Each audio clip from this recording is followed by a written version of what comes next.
Şey mi? İyi gibi. Kompansana bu var.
Araçların yazlık kışlık değişimini, lastik değişimlerini yapıyoruz. Rot balans ayarlarını yapıyoruz. Ön takım kontrollerini yapıyoruz.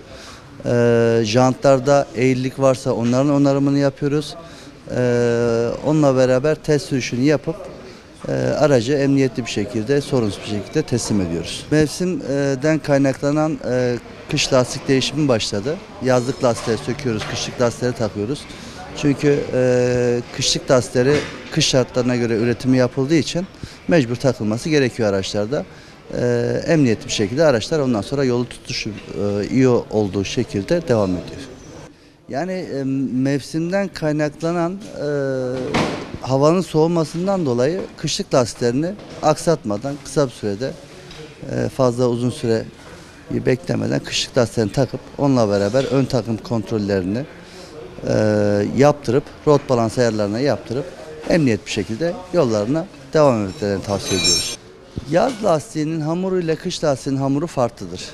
Yaz lastiği yaz şartlarına göre üretilen bir lastiktir.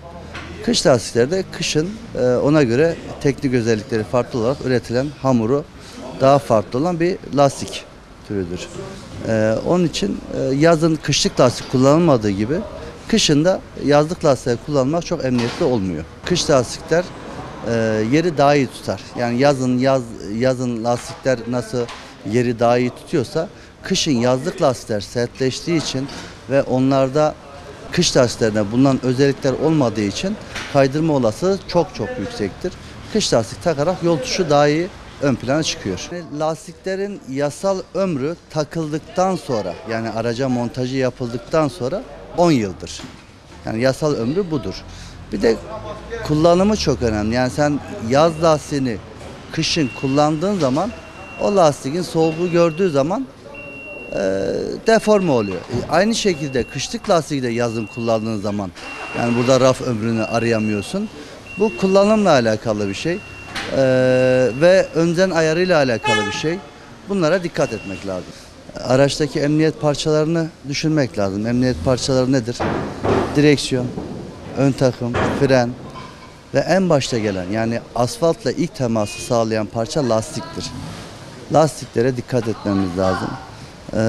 Lastiğiniz iyi olduğu zaman, mevsimine uygun şekilde takıldığı zaman emniyetin ön planda olduğunu sürücüler de görürler. Kışlık lastiğini kullanarak hem mal güvenliğini hem can güvenliğini almış oluyoruz.